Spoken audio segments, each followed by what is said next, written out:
ये कहानी एक ऐसी औरत के ऊपर आधारित है जिसकी शादी एक बूढ़े आदमी से हो जाती है और फिर वो आदमी अपनी पत्नी की शारीरिक जरूरतों को पूरा नहीं कर पाता, जिस वजह से वो औरत अपने ही नौकर के साथ संबंध बनाती है। इसके बाद कहानी में आगे क्या होता है ये हम आज की इस एक्सप्लेनेशन में देखने वाले हैं। आज मैं जिस फिल्म को एक्सप्लेन करने वाला हूँ उसका नाम है लेडी मैकबेथ और ये फिल्म 2016 में रिलीज हुई थी। मूवी की शुरुआत में हम कैथरीन नाम की एक लड़की को देखते हैं जिसकी शादी छोटा छतरी नाम के एक आदमी से हो रही होती है। छोटा छतरी एज में कैथरीन से बहुत बड़ा था, पर वो शहर के सबसे अमीर आदमी घुसेड़ू मल का इकलौता बेटा था। अब क्योंकि कैथरीन बहुत गरीब थी इसलिए उसने पैसों के लिए छोटा छतरी से शादी कर ली थी। फिर शादी की पहली रात को चुटकी नाम की एक लड़की कैथरीन को नाइट ड्रेस पहनाती है। वो कैथरीन से पूछती है कि क्या तुम नर्वस हो, तो कैथरीन बोलती है कि नहीं, मैं ठीक हूँ।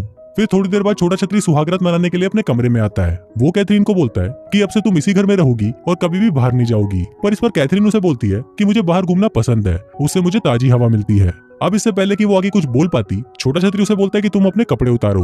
कैथरीन भी उसके बोलने पर अपने कपड़े उतार देती है, लेकिन छोटा छतरी उसे हाथ भी नहीं लगाता और थोड़ी देर बाद वो सो जाता है। अब छोटा छतरी ने उसे घर से बाहर निकलने से मना किया था, इसलिए कैथरीन को उस घर के अंदर बंद करके रखा जाता है। उस घर की सारी मेट्स कैथरीन का ख्याल रखती थी, पर कैथरीन के लिए वो घर किसी जेल से कम नहीं था। रोज रात को कैथरीन छोटा छतरी के साथ ही सोती थी, पर छोटा छतरी उसे हाथ भी नहीं लगाता था। वहीं घुसेड़ूमल और छोटा छतरी की भी आपस में बिल्कुल नहीं बनती थी, इसलिए घुसेड़ूमल कैथरीन को बोलता है कि चाहे कुछ भी हो तुम छोटा छतरी को बच्चा मत देना। वो उसे ये भी बोलता है कि जब तक तुम्हारा पति तुम्हारे पास ना आ जाए तब तक तुम मत सोना। दरअसल छोटा छतरी रात को बहुत लेट आता था, इसलिए घुसेड़ूमल ने कैथरीन के कमरे में एक मेड रखी थी ताकि जब भी कैथरीन सोने की कोशिश करे तो वो मेड उसे जगा दे। फिर एक दिन ऐसे ही छोटा छतरी टल्ली होकर कैथरीन के कमरे में आता है और वो फिर से उसे कपड़े उतारने के लिए बोलता है। कैथरीन भी ये सुनकर खुश हो जाती है और सोचती है कि बहुत टाइम बाद ही सही पर आज रात को तो दंगल होगा, और वो इसी एक्साइटमेंट में अपने सारे कपड़े उतार देती है। पर तभी छोटा छतरी उसे दीवार की तरफ मुंह करने के लिए बोलता है और वो उसे देखते हुए अपनी हाथ गाड़ी चलाकर सो जाता है। इसके बाद अगले दिन हम देखते हैं कि छोटा छतरी और घुसेड़ूमल अपने अपने बिजनेस के काम के लिए शहर से बाहर चले जाते हैं। अब कैथरीन घर पर बिल्कुल अकेली थी और उसके साथ सिर्फ वो चुटकी नाम की मेड ही थी। अब कैथरीन को कोई रोकने वाला नहीं था, इसलिए वो मौका देखकर घर से बाहर निकल जाती है और इधर उधर घूमने लगती है। फिर एक दिन कैथरीन को नौकरों के कमरे में से कुछ आवाजें सुनाई देती है, तो वो वहां पर जाकर चेक करती है। वहां वो देखती है कि कुछ आदमी मिलकर चुटकी को परेशान कर रहे हैं। वो सभी उसी घर के नौकर थे और उन्होंने चुटकी को बांधकर ऊपर लटकाया हुआ था। तभी उनमें से नुन्नीलाल नाम का एक नौकर बोलता है कि हम तो बस चुटकी का वजन चेक कर रहे थे। फिर कैथरीन तुरंत उन्हें चुटकी को उतारने के लिए बोलती है, पर बाद में वो भी नुन्नीलाल की तरफ अट्रैक्ट होने लग जाती है। फिर अगले दिन कैथरीन नुन्नीलाल को अपने कमरे में मिलने के लिए बुलाती है। इसके बाद जब नुन्नीलाल उसे मिलने आता है तो पहले तो कैथरीन उसे डर कर उसे अंदर आने से मना कर देती है और वो उसे इस घर से जाने के लिए बोलती है, पर नुन्नीलाल उसकी बात नहीं सुनता और वो कैथरीन के साथ जबरदस्ती करना शुरू कर देता है। फिर थोड़ी देर बाद कैथरीन को भी ये सब अच्छा लगने लगता है और फिर वो दोनों वहीं पर पूरी रात एंजॉय करते हैं और इसी के साथ ही उन दोनों का अफेयर भी शुरू हो जाता है। फिर अगले दिन जब चुटकी कैथरीन को जगाने उसके कमरे में आती है तो वो देखती है कि कैथरीन के कपड़े जमीन पर ही पड़े हैं और वो बिना कपड़ों के ही सो रही है। चुटकी ये सब देखकर हैरान हो जाती है क्योंकि कैथरीन ने आज से पहले ऐसा कुछ नहीं किया था। फिर चुटकी ये बात चर्च के फादर को भी बता देती है और फिर अगले दिन फादर कैथरीन के घर पर आकर उसे वार्निंग देने की कोशिश करते हैं, पर कैथरीन उनकी बात नहीं सुनती और वहां से उठकर चली जाती है। अब कैथरीन नुन्नीलाल से रोज मिलने लगती है और वो दोनों बस दिन रात एंजॉय ही करते रहते हैं और ये सब वो दोनों चुटकी के सामने ही करते थे। फिर एक दिन चुटकी कैथरीन को बताती है कि घुसेड़ूमल लौट आया है और वो भी खेतों में है, शायद वो शाम तक घर आ जाएगा। फिर शाम को जब घुसेड़ूमल घर पर आता है तो वो डिनर करते वक्त वो चुटकी से उसकी फेवरेट शराब मांगता है। फिर जब चुटकी शराब ढूंढने के लिए किचन में जाती है तब उसे पता चलता है कि घुसेड़ूमल के जाने के बाद उसके पीछे से सारी शराब कैथरीन ने खत्म कर दी थी। फिर चुटकी घुसेड़ूमल को बताती है कि आपकी शराब खत्म हो चुकी है। अभी सुनकर घुसेड़ूमल को बहुत गुस्सा आ जाता है और वो चुटकी को डांटने लगता है और वो सजा के तौर पर उसे जानवरों की तरह चलने के लिए भी बोलता है। फिर अगले दिन घुसेड़ूमल को भी कैथरीन के अफेयर के बारे में पता चल जाता है। इसके बाद वो नुन्नीलाल को बहुत मारता है और उसे घर के अंदर बंद कर देता है। फिर जब कैथरीन उसे नुन्नीलाल को छोड़ने के लिए बोलती है तो घुसेड़ूमल उसे भी थप्पड़ मार देता है। अब इस बात से गुस्सा होकर कैथरीन घुसेड़ूमल के खाने में जहर मिला देती है और दूसरे कमरे में बैठकर चुटकी के साथ बातें करने लगती है। कैथरीन को पता था कि घुसेड़ूमल दूसरे कमरे में तड़प रहा है, पर उसे इस बात से कोई फर्क नहीं पड़ रहा था। अब फाइनली घुसेड़ूमल मर जाता है और कैथरीन ये बात उसके बेटे छोटा छतरी को खत लिखकर बता देती है, पर उसके जवाब में छोटा छतरी उसे बोलता है कि वो घुसेड़ूमल के फ्यूनरल में नहीं आएगा।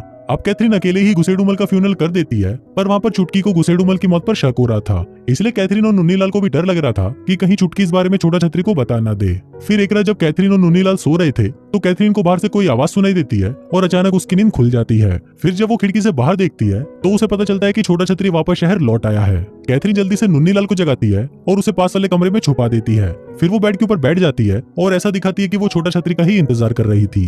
फिर जब छोटा छतरी कमरे में आता है तो वो उसे कहता है कि तुम अभी भी जाग रही हो, जिस पर कैथरीन उसे बोलती है कि मैंने घोड़े की आवाज सुनी थी जिससे मेरी आंख खुल गई। तभी छोटा छतरी को बेड के पास एक बेल्ट गिरी हुई मिलती है। उस बेल्ट को देखकर कैथरीन उसे बताती है कि मुझे ये बेल्ट खेतों में गिरी हुई मिली थी, इसलिए मैंने इसे अपने पास रख लिया। इसके बाद कैथरीन छोटा छतरी के लिए चाय बनाकर लाती है, पर तभी छोटा छतरी उसे बोलता है कि मुझे पता है कि तुमने मेरे जाने के बाद पीछे से क्या क्या गुल खिलाए हैं और अब तो तुम एक वैश्या भी बन गई हो। अब ये सुनकर कैथरीन को बहुत गुस्सा आ जाता है और फिर वो नुन्नीलाल को पास वाले कमरे से लेकर आती है और उसके साथ छोटा छतरी के सामने ही एंजॉय करना शुरू कर देती है। ये देखकर छोटा छतरी के अंदर कभी राक्षस जाग जाता है और वो नुन्नीलाल को वहीं पर ही कुत्ते की तरह पीटना शुरू कर देता है।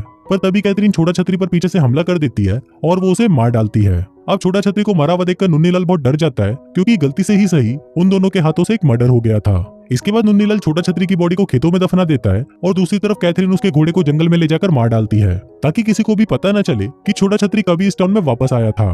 अब इस इंसिडेंट के बाद से नुन्नीलाल बहुत ज्यादा डर गया था और उसकी रातों की नींद भी उड़ गई थी। वो कैथरीन को कहता है कि जब भी मैं अपनी आंखें बंद करता हूँ तो मुझे सिर्फ छोटा छतरी की लाश ही दिखाई देती है। पर इस पर कैथरीन उसे समझाती है कि मैंने ऐसा सिर्फ इसलिए किया ताकि हम दोनों हमेशा साथ रह सकें। अब इसके बाद से नुन्नीलाल और कैथरीन उस घर में ऐसे रहने लगते हैं कि जैसे वो प्रॉपर्टी उनकी बाप की हो। फिर एक दिन हम फुलझड़ी नाम की एक औरत को देखते हैं जो एक बच्चे टपकलो के साथ कैथरीन के घर पर आती है। वहाँ फुलझड़ी कैथरीन को बताती है कि टपकलो छोटा छतरी का बेटा है। दरअसल मेरी बेटी और छोटा छतरी का अफेयर चल रहा था, पर टपकलो के जन्म के बाद ही मेरी बेटी की डेथ हो गई। अब क्योंकि छोटा छतरी भी टपक चुका है, इसलिए इस प्रॉपर्टी का मालिक मेरा टपकलो ही बनेगा।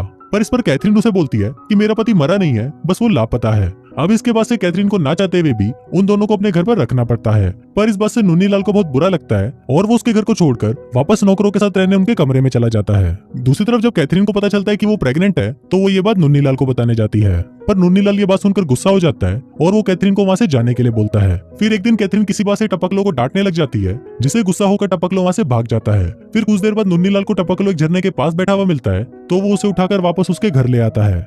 वो फुलझड़ी को बताता है कि टपकलो झरने के पास बैठा था और वो ठंड से मर रहा था, लेकिन फुलझड़ी उस पर ही गुस्सा करने लगती है और उसे बोलती है कि तुम्हारी इस घर में आने की हिम्मत कैसे हुई। अब अपनी इस बेइज्जती से नुन्नीलाल चिढ़ जाता है और वहां से चला जाता है। कैथरीन भी नुन्नीलाल के पीछे जाती है और वो उसे मनाने की कोशिश करती है, पर नुन्नीलाल बहुत जिद्दी होता है और वो कैथरीन को बोलता है कि अब मैं यहाँ से चला जाऊंगा।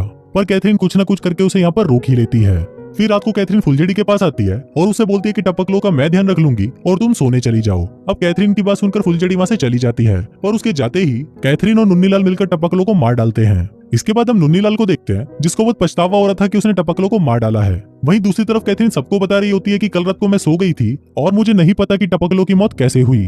अब सभी लोग मिलकर इस बारे में बात कर ही रहे होते हैं कि तभी वहां पर नुन्नीलाल आता है और वो सभी को बता देता है कि मैंने और कैथरीन ने मिलकर उस लड़के को मार दिया है। वो सबको ये भी बता देता है कि कैथरीन ने ही छोटा छतरी और घुसेड़ूमल को मारा है। पर तभी कैथरीन बोलती है कि ये आदमी झूठ बोल रहा है और इसने ही चुटकी के साथ मिलकर उनकी हत्या की है। इसके बाद जब चुटकी से इस बारे में पूछा जाता है तो चुटकी चुप रहती है, जिससे सभी को यकीन हो जाता है कि इन दोनों ने ही सबकी हत्या की है। इसके बाद पुलिस उन दोनों को वहां से ले जाती है और कैथरीन वहीं पर ही उस प्रॉपर्टी की मालकिन बनकर रहने लगती है।